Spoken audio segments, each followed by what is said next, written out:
Well, I'm Floyd Bartch. I came on the police department in May the 1st, 1968, and I guess the first thing to talk about is how I wound up being in Kansas City because I'm a St. Joseph native. I graduated from high school up in St. Joe and then went into the military and come back to St. Joe and uh, honestly, just was trying to find a job so I could survive like everybody else. And I went on the St. Joe Police Department because my uncle, who was on there, said that, you know, you probably would enjoy being a cop. And so I went on the St. Joe Police Department, and to be honest with you, I'd probably still be there, except when I went to college. And I spent one term in college, and then I enrolled in the second term. And the chief of police called me up and told me that I had the choice of either being on St. Joe Police Department or go to college. So I went out and I took my name out of the college and got out of there because I was married, had two children. I didn't have any choice. I had to work. So I knew then that if I was going to go to college, which I happened to believe was the only way to lift myself up at the time, that I'd have to go someplace else. So what I did was that I came down to Kansas City and applied to the Kansas City Police Department and was rejected. They didn't hire me because I couldn't pass the eye test, and to this day, if I take my glasses off, I can't really see much of anything. So on the way back out of town, I stopped in North Kansas City, and they did hire me, and I went to work for them. And after it was about a year. The next spring, the riots in Kansas City occurred, and we all know the history of that. But after the things had kind of settled down there a week or two, I went back over to Kansas City, and I guess they was hurting so bad for people that they waived the fact that I had an eye problem, and they hired me. So May 1, I went to work and went out to the academy at 42nd in Indiana. So, that's how I came to be on the Kansas City Police Department. And obviously, it was the best decision I ever made in my life. Well, it was just a small building. As I recall, it had one or two fairly big classrooms and then some administrative offices, but it was very small, a small parking lot. There, it at the time it was just a building, and went in for class in there. It didn't really cause me to think one way or another, but it is certainly wasn't a setup which is productive to what we think of nowadays as to good classrooms, and it would not have handled, I don't believe, huge classes like we have now. And then if you look at the new academy that's built, I think you could set the whole building, and certainly the auditorium at the new academy, but maybe in a couple classrooms you could set the whole building in, and it was sufficient. I really didn't think anything of it. I just went to class, went to school, graduated, and went to work. So it was fine. All that. Okay. I think I went through school. That I do remember going out and spending maybe a week out and then coming back for some other classes. But I don't remember going back and forth for some time. But the academy, I honestly don't remember how long it was, but it certainly isn't like it is nowadays. And I went to East Patrol Division. Liked it. I liked East Patrol. Had a good time. I enjoyed what I did. I didn't have any problems since I'd been on two other police departments. I really kind of knew what to expect and understood the environment and the military atmosphere. Really didn't have any problems, and quite honestly had a pretty good time. The only thing at the time, if you was on relief when you come into work, if they was short at CPD or Metro Patrol Division, and you was on relief and not on a regular car, you might get in there, tell you, you know, go out there and you're going to fill in out there someplace. So you'd come to work and they tell you to report out to Metro, and you'd do that. And the only problem that I really had is that I was very unfamiliar with the Kansas City area, and I couldn't find my way around at all. I was absolutely lost, and you know, it seemed to me like it took me forever to learn where I was going. You know, eventually that passed. Certainly quicker at East Patrol Division and the other places, but you know, I got over that, and you know, I really didn't have a lot of problems. For me personally, when I came to Kansas City, it was very obvious very early on that they encouraged going to school. So in the fall of '68, I started back to college, and I didn't quit until I graduated with my master's in '72. And for my career on the Kansas City Police Department, that was an important thing to do. Where'd you go? Did you do the Warrensburg? Warrensburg, but I started out the what they call it, residence out at there in Independence, where they had I forget what they call it, but you know, CMSU had a place out there behind the Truman Library, and I went out there, and then later on, I started driving down to Warrensburg, and that's where I finished up college. In fact, down at Warrensburg, going to college in the library or in the cafeteria is where I first met Larry Joyner, and he was on a sabbatical down there, and it's the first time I met him, and you know, me and him become pretty good friends over the years. And talking to him, he was like the only guy in the police department, or practically at the time. Nobody else had any college or any college degrees. Oh, I that's absolutely true. There wasn't but a handful of us when I graduated in early '72. There wasn't but a handful, and maybe only 2 or 3 people that had master's degrees, and you know, it was good to get through it. It was good to graduate and get over that part of the process, and like I said, it was important for what was going to happen to me afterwards that I finished my college. We worked out of East Patrol Division for a while, and then they had already closed number 4 station up there, so we was working out of East Patrol Division, and then I know it fades together. All the time that I was going to college, and then I was working north of the river, I was working out of East Patrol Division. It was later, after I made sergeant, that when I went up north, that we was working out of a little building there at 82nd and North Oak, I believe it was. But I was a sergeant then. It was later, and you know, working north of the river was great back then because it was really slow. I was going to college, and people harassed me all the time because I'd go take my book and go park someplace. And but you know, then it wasn't too long after I got through all of that, and I was asked to come down to the Crime Information Unit by Jim Reynolds, and I did that and worked Crime Information Unit for a while, and then after that's when I made sergeant and got transferred out to Central Patrol Division.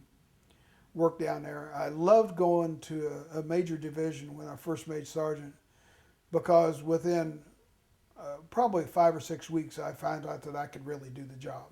You know, there wasn't any doubt in my mind. You know, it seemed like the first couple months I had done everything that, you know, from homicides to rapes to all the things that you do, and I knew that I could be a sergeant, and I always have felt that when you get promoted, if you go to an active division, it very shortly and very quickly it shows you what you need to do and what you need to learn, and your confidence just goes. You know, all of a sudden you can do the job. And so I enjoyed. The best job that I ever had on the police department was as a sergeant. I have always said that, and I've always meant it. I believe it. I think it's the greatest job on the police department. You get to do more things. It's interesting. You have an opportunity to be involved. You can go stick your nose in so many things if you want to, or don't do it if you don't want to. Great job. And so I worked at CPD for a while, and then they transferred me up north for a while, and I enjoyed that. It was starting to get more active, and but it was also quiet enough that you could go out and work on things and had a good time. And from there, I made captain and went out to as a night commander at Hillcrest Station, and it. Probably most people don't even know that we had a Hillcrest Station, but it was before they built the new station. There was a satellite station on Blue Ridge, and maybe it was called Blue Ridge Station. I don't remember, but anyway, there was a little satellite station out there, and I went out as night commander, and the day commander was sick, so I was the new captain out there with a satellite station. Truly, really didn't know what I was doing, but you know, that was when I first made captain. You know, and not very long after that, we had another fire strike, and they burnt a big lumber yard out there, and you know, I really enjoyed being a captain and what I did, and but I really learned that it's kind of a lonesome thing. It kind of sets you out there by yourself, and you can't be buddies with everybody anymore. And I enjoyed it and I liked it, but it was certainly a learning process for me. And while I was out there, I had a sergeant that shot himself in the driveway and killed himself. And, you know, it was, I really got a dose of some of the tough parts of the job too. So, but it's all a learning process. And I guess the longer we all stayed with the department, you know, we all go through that. But certainly, I have always enjoyed the job, and I enjoyed it out there too. I was transferred from there down to a crime analysis unit, and that's the first time I actually worked for Larry Joyner. And if anybody knows anything about me and has followed my history, that was probably a good thing. And went to work for Larry Joyner, and he was a major, and nobody in this world, maybe except for him, really understood that he may be chief of police someday. But you know, I went to work for Larry. We hit it off. He was, I think, a very good commander and very good to me, teaching me what I needed to know. And there's a thing or two about with Larry that gave me some doubts, though. You know, I worked for him. I had myself a nice day job as a not a new captain, but a fairly new captain down there in crime analysis. And Larry Joyner got transferred to East Patrol Division, and he took me with him and put me back on dog watch. So, you know, I can't say that that was the most wonderful transfer in the world, because I went back to dog watch, and for the first time in my life, and I was not a coffee drinker. I never drank coffee. I went out there on dog watch, and I could not stay awake, and I started drinking coffee, and I've drank coffee ever since. So it's his fault. You know, crime analysis, it was really changing. Of course, it has changed a lot technology-wise since then, but it was really changing with the emphasis of we really needed to provide things to patrol and to detective to help them do their job. And really it went from just counting numbers to really try to analyze and understand what crime was all about, and is there any way that we could help people in trying to deal with their neighborhoods or robberies or whatever. At that time, they had, if you remember right, they had a lot of work done on robberies. We had, we really tried to address robberies and things like that, and tracked them and discover when they was going to happen. So there was a lot of changes, but it mainly was a changing from just counting numbers to trying to understand what's happening so we could help the people in the field a little bit better. And probably Joe McNamara or Chief McNamara was the reason that the emphasis really started in crime analysis. And it went from the first time I was there to just a couple people, three people, to when I went back as a captain, I had 5 or 6 people in there. So it had really changed. And but the whole emphasis was just from being counters of crime, counting the numbers, to trying to understand it and give people something to work on so that they could address it a little bit better. Yeah, I went to Dog Watch and East Patrol Division. I found out, other than the fact that I had to learn to stay awake again, but I really found that it was very interesting. I enjoyed the job. Dog Watch as a captain was really a lot of fun. I found myself out there at 3 o'clock in the morning, and I enjoyed being the captain, enjoyed being in charge, enjoyed making decisions. It was a good job, and I'm glad I went. I'm glad Larry brought me with him, and it was just a good thing for me. And one thing that happened, we had been out there for some time, and as things always change, the TAC unit become available. I think it was because of a retirement. A captain retired. And it was pretty well assumed by everybody out there that I would take over the TAP unit. You know how those things kind of work themselves out. And in fact, I assumed that I would probably take over the TAC unit. And it was kind of interesting because at about 3 o'clock one night, I got a call from the dispatcher, and they told me that Larry Joyner wanted to see me for me to come by his house.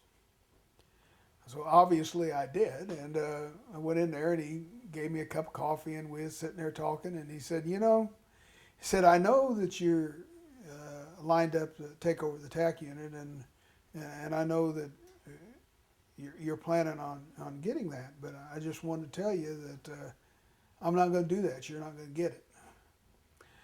I said, well, okay.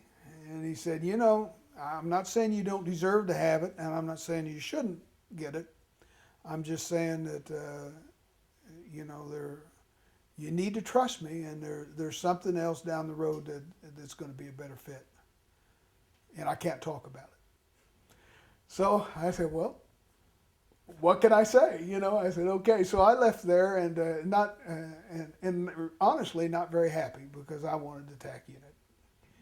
And it wasn't all that terribly long after that Larry Joyner got transferred, and he went down to be Hopper's XO in the Fiscal Bureau.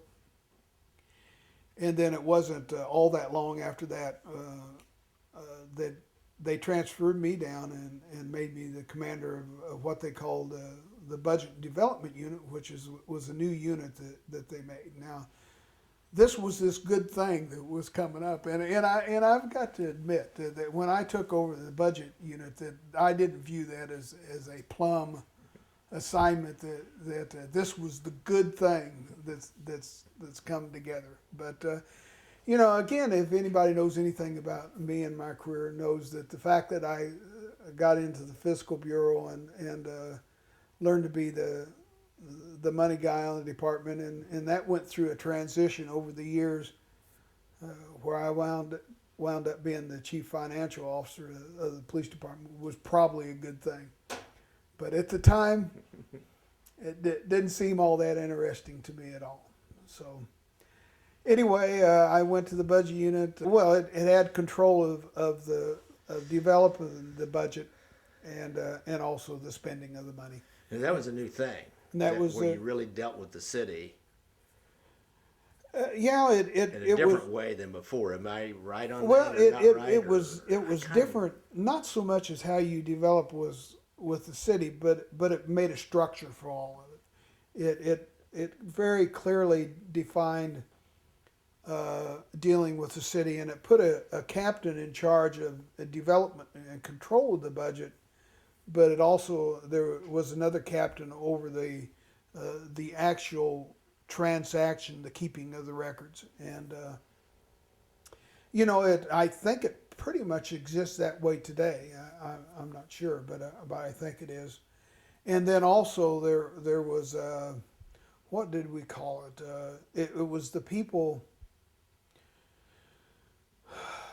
that were the sergeant and the two or three people that was in charge of the building projects on the police department. That existed then, and I think it still exists now of the people who are in charge of looking at and organizing and capital watching the city. improvements. Capital improvements, I think, is the name of it. Yeah. So that's what where I went, what I did, and of course it worked out. Interesting things. I spent a lot of years in the budget type of thing. I found that I really enjoyed it. I enjoyed what I did. I found that because that I enjoyed it, that I was reasonably good at it. I enjoyed the interaction with the police department and watching the city and keeping track of things. And I think it worked out just really good. I think it's a very interesting job that has totally and completely and absolutely nothing to do with what we do as police officers. And I missed that, and I regretted that at times. I was never a major over a division. I regretted that a great deal. I never got to work with the detective unit. I missed that. I never got to be on attack unit, and I missed that. All those different things that passes you by because you wind up in a certain area like that obviously worked out well for me. But I missed a lot of really interesting things on the department. I never worked the intelligence unit, and I think it would have been a wonderful job. Though everybody that worked the intelligence unit, you have to drag them out by their toenails to get them to do something else.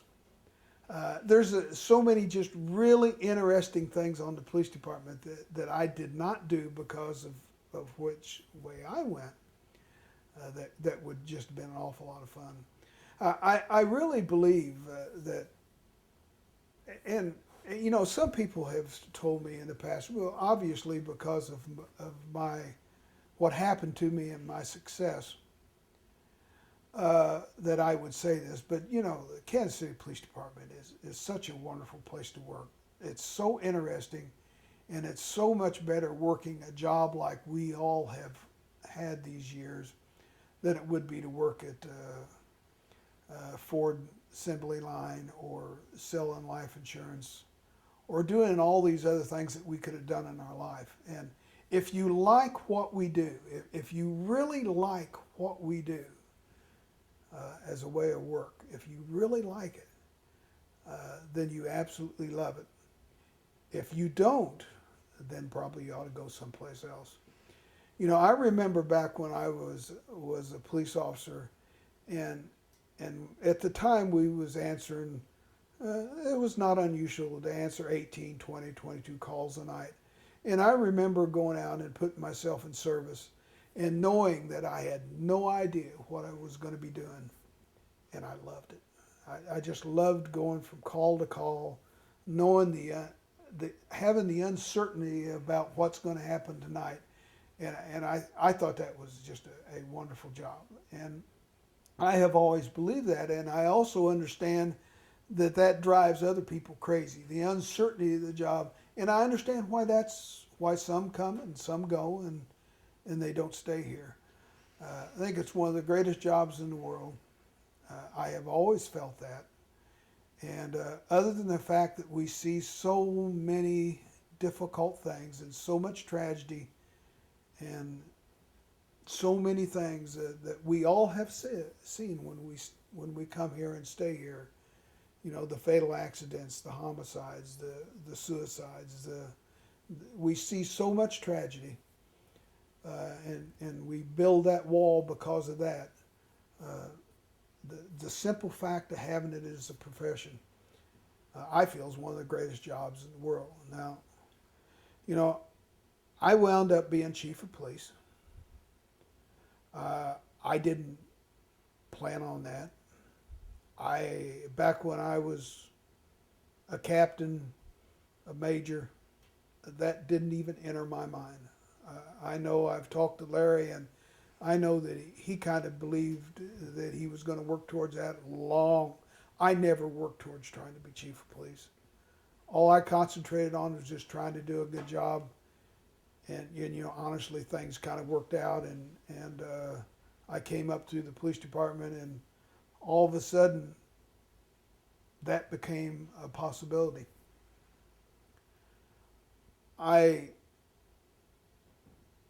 feel so privileged to have,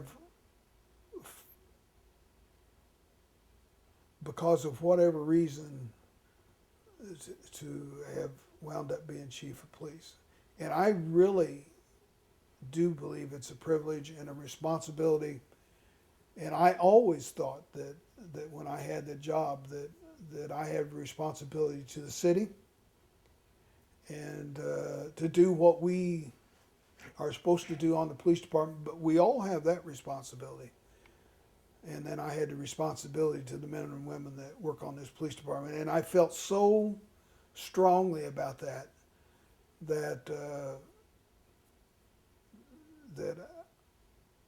I think that helped me do the things that I need to do. And you know, I tried to be honest, tried to be fair, tried to give, but if you'll go back and look at what happened while I was chief of police, you know, there was a lot of disciplinary issues and problems, and you got to deal with those because that's the responsibility you have, but you sure don't have to like it. You know, first of all, when of course I had a luxury that perhaps everybody that becomes chief of police didn't have. When I became chief of police, I was eligible to retire. You know, I could retire. I could go up and retire and draw my pension and leave. So financially or whatever, you know, I had that. I didn't have to worry about, okay, if something happens to me, what am I going to do? Now, as a retiree, you understand that, and the fact of it is that it made an awful lot of difference to me, and it let me do the job that I needed to do. And what you really do as chief of police is you kind of, in your mind, you draw a line in the sand, and in my opinion, there are some things that you won't do or won't allow just to try to keep your job. You know, you cannot do things or let things happen to people just to keep your job. Now, I'm not saying that if an individual, for example, needs to be fired, that you don't do it. You do the right thing, but that's the key. You do the right thing. You don't do it because somebody else pressures you into doing it. And you draw that line in the sand, and if they make you do it anyway, you just don't.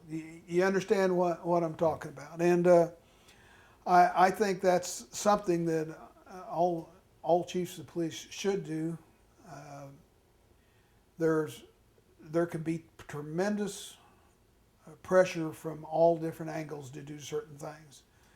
But in the end, you still got to do the right thing. Now that doesn't mean that if the right thing may very well be that I have to do what I have to do because uh, uh, I've got to protect the police department. I mean, the right thing may not be a popular thing, but you in the end you got to do the right thing. Well, I think that it changed us from back when Clarence Kelly was dealing with trying to bring us from just a police department to a more professional type thing, and try to bring up the quality of the people that would come on the police department. I think that is critical. I think it does work. I think it's just as important now for them to continue to address and keep pace with other professions, other jobs, with the economy. And if you don't pay police officers well, then they're just going to go do something else because that's what they got to do. You know, I came on the police department, and people will say why I came on to do certain things or this or that and the other. That's all good. I want to work with people. I want to, all those things are good and sound good. But most of us, not all of us, but most of us are here because we need a job. Well, if you don't handle the financial end of it, if you don't keep things competitive, if you don't keep them paid appropriately, if they're the worst paid police department in the region, if you come on the police department that we had there for a while, when we had such a pay mess up, and somebody would come on the police department, and after 2 years, they was making the same that an 8 or 9 year police officer was making. If you don't keep those things lined up, then people get unhappy because of the pay, and that becomes an issue, and they go someplace else, and you lose some very, very good people. Pay is never going to be the reason why you stay on the police department or stay in this profession, because there's a lot of other ways that you can make a lot more money. But it has to be appropriate and enough so that pay isn't an issue. Because if it's at least reasonable, then people that like what we do will stay here. One of the things that when I became the chief of police, people have asked, well, what are the most important things you do? I think the pay issue, which was in a horrible mess when I became chief, which was something that I was involved in before I became chief, because I was in the budget type of thing. But that thing was in such a mess, and it needed to be straightened up. And I was fortunate enough that budgetarily, at the time, we was able to get all that fixed and straightened up. And that made an awful lot of difference on the police department.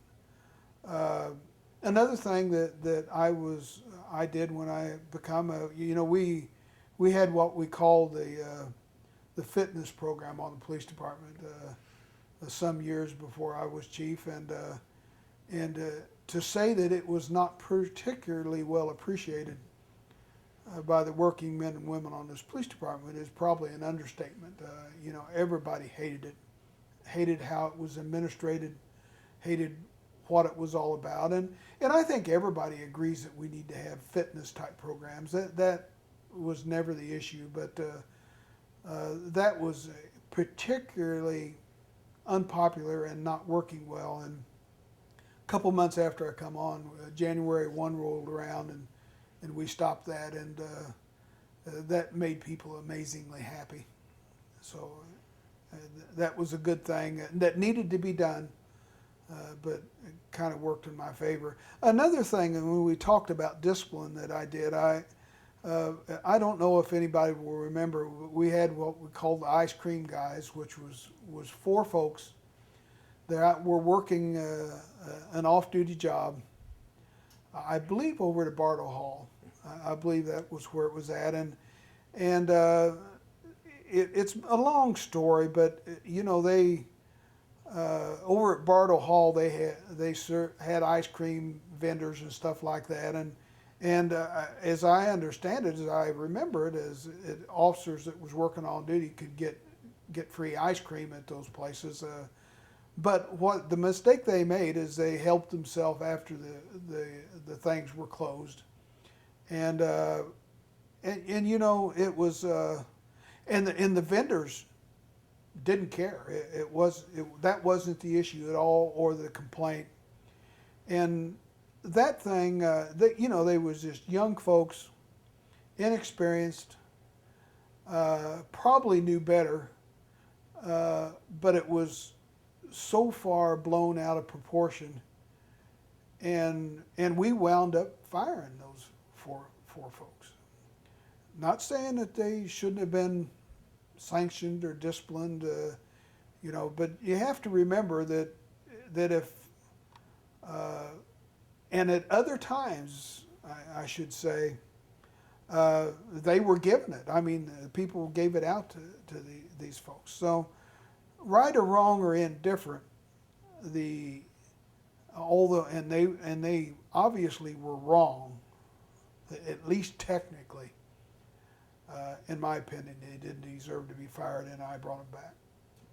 And I think that people, at least some on the police department, felt that was probably the thing to do. And as the last time I checked, 3 out of the 4 are still here. Becoming chief of police, and obviously you wind up being chief of police for a whole lot of different reasons, but it was mentioned political connections. Well, you know, when you work on the police department, you're really not supposed to be political. And police department is really not supposed to be political. But you're a darn fool if you're not aware of all the politicians and the fact that if they're unhappy with you, things get difficult. I had a lot of experience in the political end of things because from, probably 1979, I think, until I become chief of police, I was one of the police department's lobbyists in Jeff City on our pay bills and for and against all the other legislation that could be passed that affected the police department. I had a lot of friends, and when I say friends, they're not buddies, but they're associates, people that know you, that respect you, that understand you on the political side of things. You know, Harry Wiggins, Ronnie DePasco, you know, goes on and on and on. All those different people, and over the years, and it was very helpful to me after I became chief of police. And probably didn't hurt me at all when I was trying to get the job, although I think it would have probably been an absolute no-no and the absolutely wrong thing to do is for them to try to exert pressure for you. I mean, that wouldn't work. But the fact that that they thought that you would do an okay job probably helped a lot. But you know, the lobby thing on the police department, when I first started doing that, you know, I didn't, you know, it's not much fun driving to Jeff City, doing all that you do, walking the halls, doing all those things. And as important as it is to the police department, it truly isn't very much fun. I did it for so long that about halfway through, I really kind of started enjoying it. I started enjoying testifying in front of committees. I enjoyed going around the halls and talking to the different senators and representatives and asking for their support of the police department. And I think our ability to keep those people basically on understanding the Kansas City Police Department and understanding that we really are under state control, and them understanding their influence if they choose to use it on the police department was really a good thing. And I enjoyed it a whole lot more as I went along than I did at first. And I think when I finally did become chief of police, the fact that all those people knew me and I could call them and talk to them and deal with me helped me on the police department and helped the police department help get done what we needed to do. I had a strong relationship with the people over in the city. To say the police department is buddies with the city is probably a little unfair, because I think we have a good working relationship with them, but it's a friendly relationship. And if any of you ever remember Verlin Liker, who was the chief financial guy for the city for a long time, me and Verlin were just friendly adversaries, but we respected one another. And it's a constant issue for the police department to get their fair share of the budget so that they can do what they need to do. But all of those things had a play on it when it come time for me to be considered for chief of police. When I first applied, when Chief Bishop became chief, Steve Bishop became chief, I applied. I really didn't know what I was doing. It was good that I applied, because later on, when I applied what I think like was for real, I'd had some experience in the process. But I don't think that when I first applied in 1990, I think it was, I don't think I had a chance. When I applied, when Chief Bishop left, I thought I was as qualified as anybody to get the job. I think it was a long process. I think I had supporters to begin with, but I certainly didn't have. I certainly, the first time they took a vote, I don't think that I had the job, and some people supported other people, and it was a process that they just had to work through it. And what happens now is that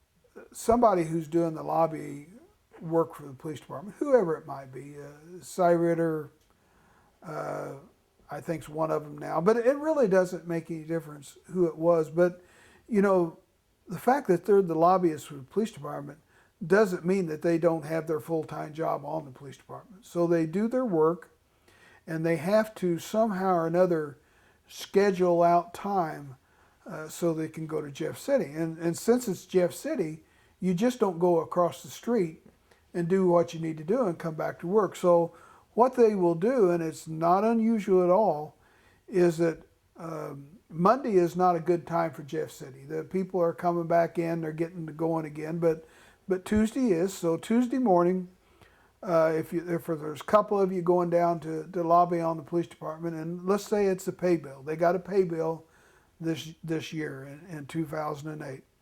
Well, you'll go down on a Tuesday morning, and you will hit the Capitol. Takes you a couple, 3 hours to drive down there. Probably you'll hit it in the middle of the morning. And you start the process of making and talking to all the people that you need to talk to and make sure that everything's going okay. Whoever your sponsor your bill in the House, and whoever your sponsor the bill in the Senate, you usually go see them first, and you make sure everything is the way it should be. And they will tell you if there's any problems. And if you say that, well, this representative and this representative is got a problem or two with the bill, then you got to go see them, and you got to go talk to them, and you got to work the problems out. If there's going to be a committee hearing on it, you got to schedule for that. You got to be the committee hearing whenever that is throughout the day. And generally speaking, you make all those contacts, and that's in relationship to the bill. And most likely, you'll probably stay that night and do some more work again the next morning. So here you go down on a Tuesday morning. You do all that all day long. You probably take somebody out for lunch that night or something to work on the bill. And chances are you'll get up the next morning before you start back, and you probably won't start back till about noon or 1 o'clock, and you'll have a meeting or two or a contact or two the next morning. Now, that's just the pay bill. Now, the police department will have 6 or 7 or 8 other bills that have something to do with crime bills, different things that they're interested in, and you're tracking all of those too. So you really spend a lot of time and effort, and you spend a lot of time walking the hallways and seeing different people.